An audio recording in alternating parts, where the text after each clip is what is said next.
ওহে আমার জাতি, কখনো তোমরা মুশরিক এবং ইহুদিদেরকে বন্ধু হিসেবে গ্রহণ করবা না।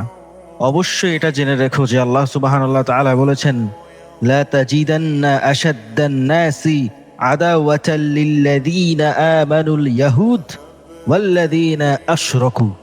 অর্থাৎ হচ্ছে, আপনি অবশ্যই ইমানদারদের জন্য মানুষের মধ্যে সবচেয়ে বড় শত্রু হিসেবে পাবেন ইহুদি এবং মুশরিকদেরকে। এই মুশরিক এবং ইহুদি তারা ভাই ভাই, তারা কখনো মুসলিমদের ভালো চায় না, তারা সবসময় মুমিনদের পিছনে। আপনারা আজ বর্তমান বিশ্বে যদি দেখেন, তারা সবসময় মুমিনদের পিছনে লেগে থাকে কিভাবে তাদের ক্ষতি করতে পারবে, এবং এটাই তাদের মিশন হয়ে দাঁড়ায়। সুতরাং কখনো কোনো ইহুদি এবং মুশরিকদের ছাড় দিবেন না, জায়গা দিবেন না। যদি দেন, তবে তারা আপনাদের মাথার উপর উঠে নাচবে। হে আমার ভাইয়েরা, নিজেদের হেফাজত করুন, নিজেদের সাবধান করুন। ইহুদি এবং মুশরিকদের থেকে নিজেদের দূরে রাখুন, তাদের অনুসরণ করা থেকে দূরে রাখুন। মান তাশাব্বা বিকওমিহি ফাহুয়া মিনহু। যে যে কমের অনুসরণ করে সে তাদেরই অন্তর্ভুক্ত হয়।